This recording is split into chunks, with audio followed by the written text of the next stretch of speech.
Restais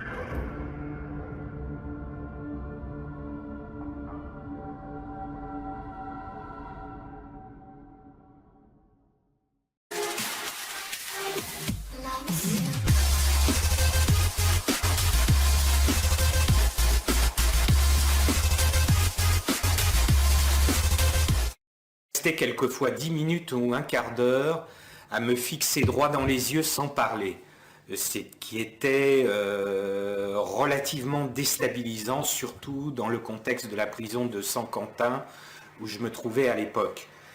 Et lorsque se terminent ces entretiens avec Richard Chase, il m'explique qu'il va finir par se suicider pour revenir se venger de tous ceux qui lui ont fait du mal sous la forme d'un vampire. Et effectivement, quelques mois plus tard, il se suicide en prison, mais apparemment, il n'est pas encore revenu à ce jour. Cette première rencontre avec un tueur en série, Richard Chase, le vampire de Sacramento, a été très déstabilisante.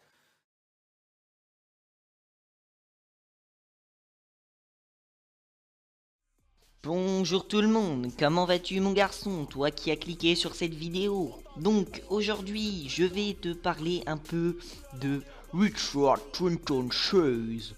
Donc oui, j'ai regardé un épisode il y a pas longtemps, une sorte de reportage et ça m'a bien fait rire en tout cas la voix du mec. Donc alors, son histoire je la connais par cœur, donc j'ai décidé de faire cette vidéo, pourquoi? Parce que je trouve que c'est un concept intéressant, je trouve que c'est quelque chose qui est vraiment fascinant, on va se le dire clairement, on voit pas ça tous les jours. Donc son histoire, je la connais par cœur. La vidéo pourrait durer 5 heures. Si je voulais, je pourrais la faire durer 5 heures. Mais on va se limiter à 15-20 minutes. Donc je vais placer le chronomètre quand même pour pas trop déborder sur cet intervalle. Donc voilà.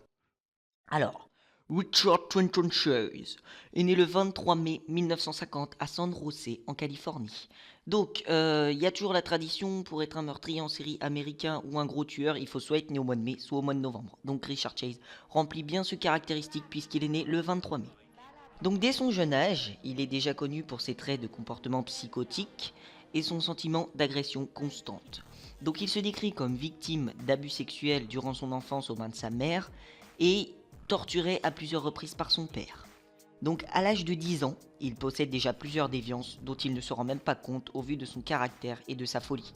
Donc on a, attention, la pyromanie et la mutilation active, donc qui semble constituer une partie de sa personnalité. Donc plus tard, il sera connu par les autres personnes comme un alcoolique et un toxicomane chronique. Donc il développera également aussi beaucoup d'autres problèmes. Donc il se plaignait souvent par exemple que son cœur s'arrêtait de battre ou que quelqu'un avait volé son artère pulmonaire. La nuit, il dormait en fait avec des oranges autour du crâne, croyant que la vitamine C pourrait être absorbée par son cerveau. Par la suite, il estima également que ses os crâniens étaient séparés et qu'il se déplaçait au cours de la journée. Donc il se rasa le crâne pour observer cette activité. Donc il était devenu totalement chauve. Et dans la rue, il levait les yeux au ciel pour voir si ses os ne bougeaient pas. Enfin bref, gros bullshit quoi. Donc un jour, il décida de quitter la maison de sa mère, croyant qu'elle tentait de l'empoisonner. Donc sa mère, c'était une schizophrène comme lui, donc il a hérité de la pathologie de sa mère, on va dire ça comme ça, mais sa mère était schizophrène paranoïde au plus haut point. Donc elle l'était encore plus que lui, donc c'est dérangeant de dire ça, même peut-être terrifiant. Parce qu'à connaissant Richard Chase, il est déjà bien atteint quand même, et de se dire que sa mère était pire que lui, j'ai du mal à imaginer le personnage quoi. Donc, il pensait que sa mère tentait de l'empoisonner, donc ils étaient tous les deux dans leur maison, donc chacun pensait que l'autre tentait de tuer l'autre, donc c'était quand même une situation assez comique.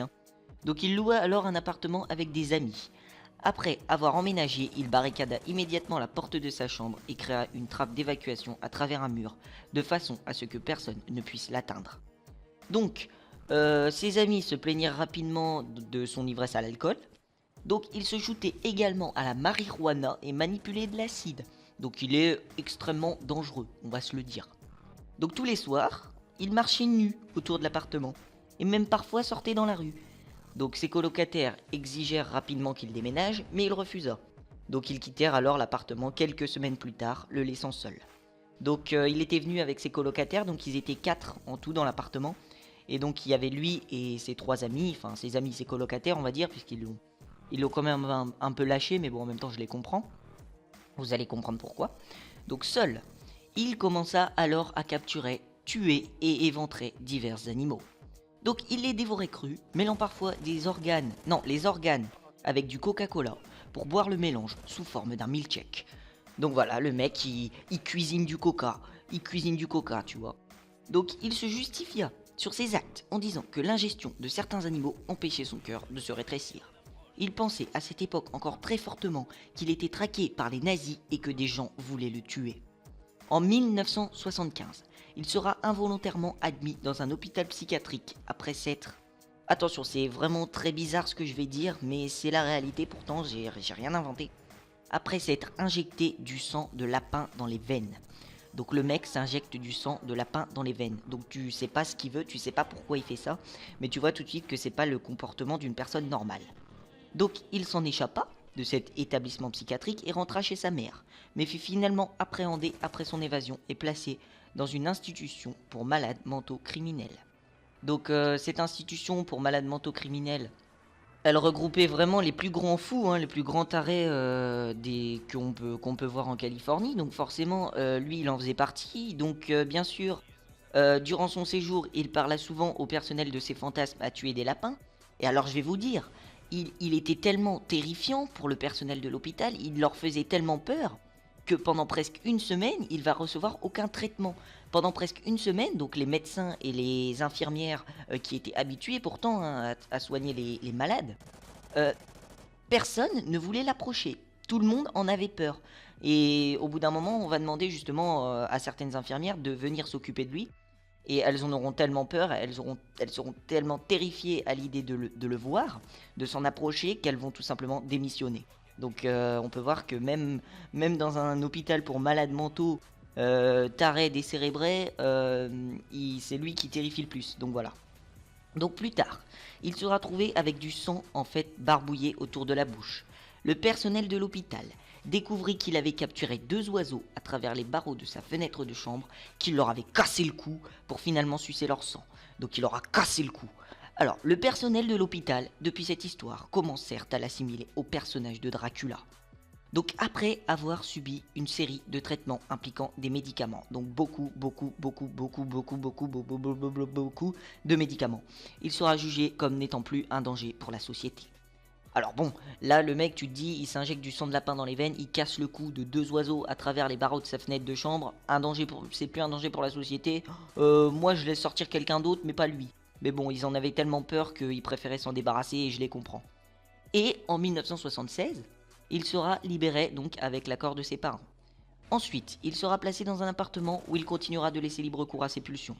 Donc il continuera de capturer et de torturer jusqu'à la mort des chiens, des chats et des lapins. Un jour, son voisin désespéré commença à s'inquiéter de la disparition de son chat. Chase l'appela donc pour lui avouer le meurtre en lui disant qu'il l'avait mangé, mais son voisin ne voulut pas le croire, alors que pourtant cela s'avérait bel et bien être la vérité. Donc Richard Chase avait capturé le chat de son voisin, il l'avait décapité, il s'était amusé avec la tête pour finalement le dépecer et le manger. Donc, a priori, il avait bouffé tout le chat, il restait seulement le squelette. Donc on peut voir que c'est vraiment un mec vraiment bizarre. Donc dans un même temps, donc oui, ça c'est vraiment pas bon, il développa une fascination pour les armes à feu et acheta plusieurs armes de poing. Il tirait avec de manière obsessionnelle. Alors qu'est-ce que j'entends par de manière obsessionnelle ? Il aimait tirer un peu partout, que ce soit chez lui, il aimait tout détruire au gré de son humeur, en fonction de son ressenti, de son humeur, quoi, bref. Il aimait tirer sur tout ce qu'il voyait. Donc durant sa période de solitude, donc sans sa famille, sans ses colocataires, il arrêta de manger, devenant totalement maigre. Donc il négligea son hygiène personnelle et commença à se fasciner de plus en plus par les crimes commis à Los Angeles par les très célèbres cousins meurtriers Hillside Strangler. Donc pour la faire en français, parce que Hillside Strangler c'est pas facile à dire, Kenneth Bianchi et Angelo Buono, donc les étrangleurs des collines. Donc il garde très secrètement des coupures de presse qui les mentionnent. Il décide finalement de pratiquer sa barbarie sur d'autres cibles. Donc il a été influencé par cet événement, les Hillside Strangler, et décide à 28 ans, l'esprit brisé, le 28 décembre 1978, de passer à l'acte. Donc il prend son fusil de chasse, donc c'est un calibre 22. il se situe dans sa camionnette, la fenêtre est restée ouverte, donc il roule et tire sur Ambrose Griffin, 51 ans, donc qui était père de 2 enfants et qui aidait sa femme à décharger le coffre de sa voiture. Aucun suspect ne fut identifié pour cette fusillade. Donc lui, forcément, il n'y avait pas de mobile apparent, il ne connaissait même pas le mec sur lequel il a tiré, il l'a tué comme ça en passant dans la rue, donc l'analyse balistique, elle peut rien dire, à part que c'est un fusil de calibre 22, on ne peut pas réellement identifier le meurtrier. Donc, par la suite, Chase commença à recueillir des coupures de journaux sur le crime dans le Sacramento Bee. Donc on peut voir que même si c'est un tueur désorganisé, psychotique, qui n'a pas conscience de ce qu'il fait, il essaye quand même de se tenir au courant et de plus ou moins d'être mis au courant de la situation, quoi. Si ça chauffe pour lui, il fait attention. Donc le 16 janvier, il met le feu à une grange pour dissuader des adolescents qui écoutaient de la musique trop forte à son goût. Donc voilà, les jeunes, là, les thugs là, qui veulent faire les caïds dans leur check-car, si vous mettez de la musique trop forte et que vous tombez sur un Richard Chase, attention, il peut vous cramer vivant. Donc heureusement, il ne tuera personne, les adolescents pourront s'enfuir, mais ça n'a pas du tout dû les faire rire. En tout cas, moi, ça ne m'aurait pas fait du tout rire, puisqu'il aura quand même cramé toute la grange. Donc prise d'une folie meurtrière, il continue ses délits, qu'ils soient plus ou moins graves, autour de chez lui, à Sacramento. Quelques jours plus tard, il passe à l'acte une seconde fois. Il entre dans la maison d'une femme nommée Teresa Wallin, enceinte de 3 mois, qui est en train de sortir ses poubelles. Donc à ce moment-là, elle est en train de sortir ses poubelles, donc la porte est restée ouverte, il s'introduit par effraction dedans. Donc au moment où Teresa Wallin revient, il commence Richard Chase par l'agresser avec un couteau. Donc la jeune femme refuse de se livrer, et voyant qu'elle est enceinte, il a la bonne idée de lui ouvrir le ventre, de lui déchirer les intestins et de les étaler sur le sol. Alors à ce moment-là, ouais, mec, bon bah écoute si tu veux. Donc la victime ne cesse de proférer des cris de douleur et le tueur commence à la poignarder.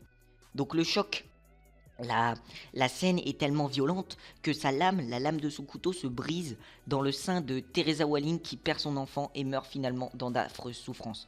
Donc je sais pas ce que ça peut faire de se faire poignarder comme ça par terre à plusieurs reprises par un fou, parce qu'il lui a quand même sauté dessus, mais ça doit vraiment être immonde quoi.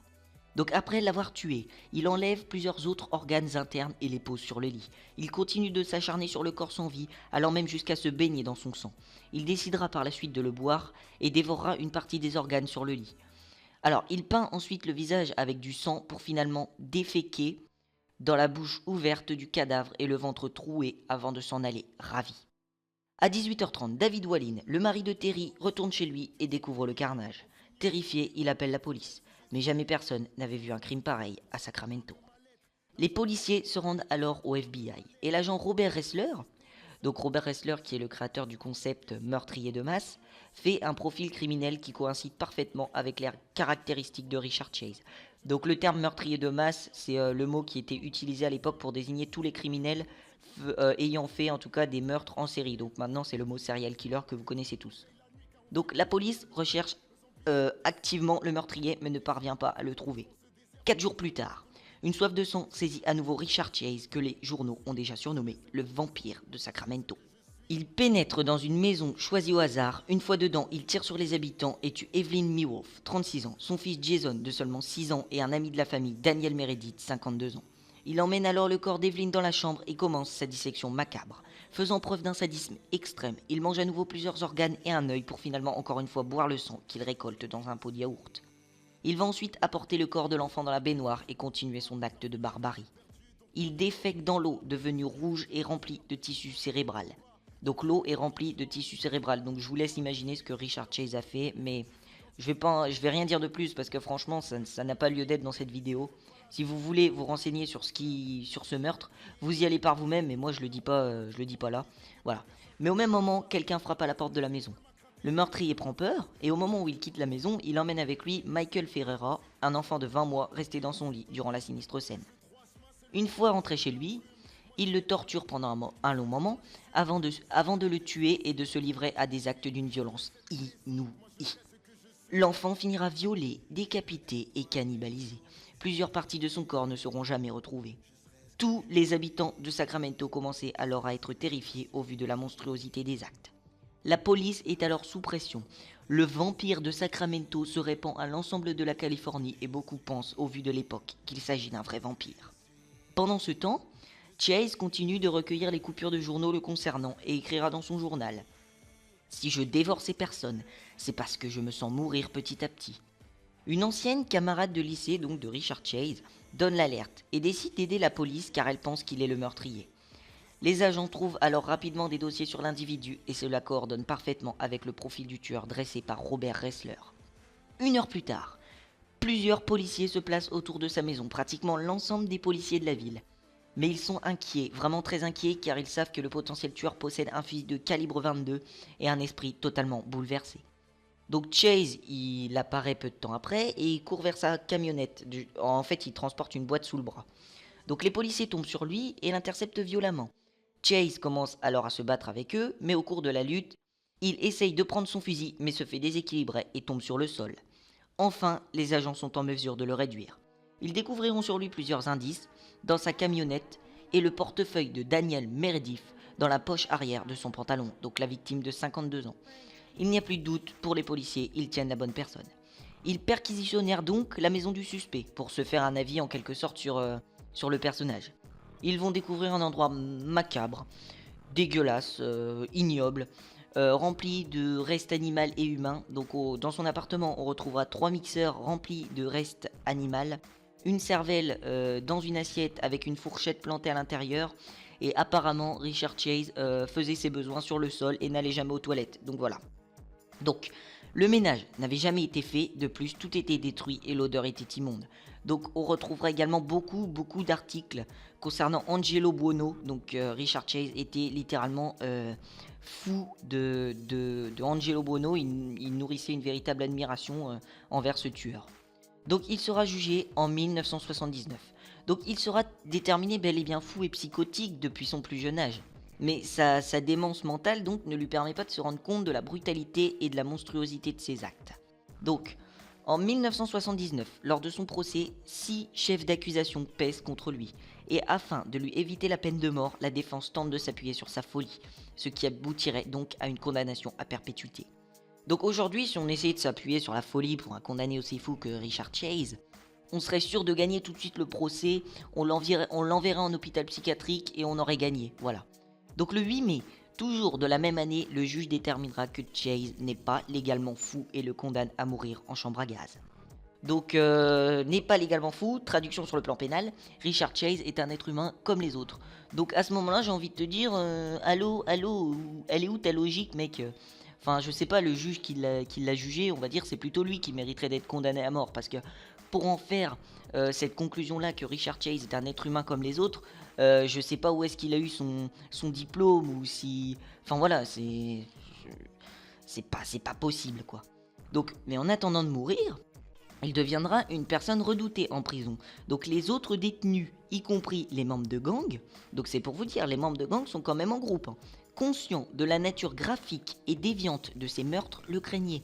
Et selon un responsable de la prison, ils essayèrent à plusieurs reprises de le convaincre de se suicider, ayant trop peur de s'en approcher pour le tuer. Donc Richard Chase, c'est un homme qui va continuer de terrifier, même dans le couloir de la mort. À Vacaville, donc qui est la prison d'État de Californie, la prison la plus peuplée des États-Unis à l'époque, il continue de terrifier les autres détenus. Donc le soir, lorsqu'il mange, personne ne vient s'asseoir à sa table. Il a sa table à lui tout seul. Personne ne veut l'approcher. Personne ne veut s'asseoir à côté de lui. Donc moi, si je le vois tranquille dans la prison, je lui tape un check, ouais, ça va, tranquille, la famille, les amis.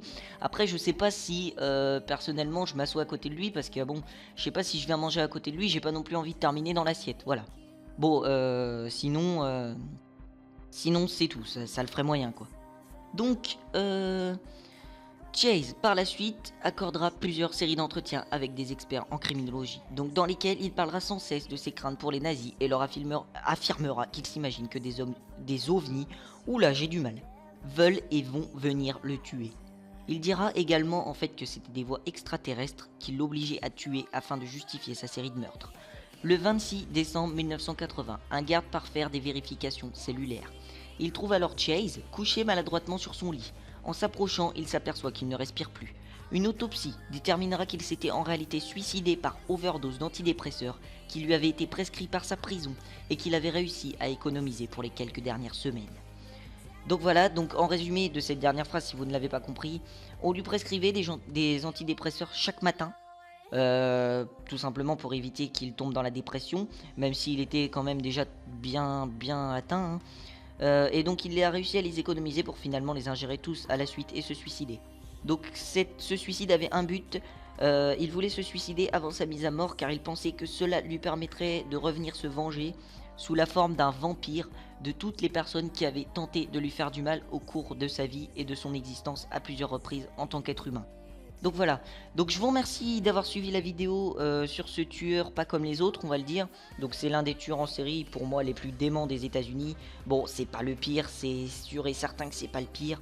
On a déjà vu bien pire. Je pense que le niveau d'horreur est quand même élevé, hein. Je mettrai un petit 9 sur 10 à Richard Chase. Voilà. Donc merci en tout cas si vous avez suivi cette vidéo, j'espère qu'elle aura été aussi intéressante que terrifiante. Donc capuche sur la tête, je suis qu'un thug, je coupe des têtes, toi tu fais de l'escrime. Voilà, je sais toujours pas pourquoi j'ai dit ça. Bon courage, bonne continuation et bonne nuit.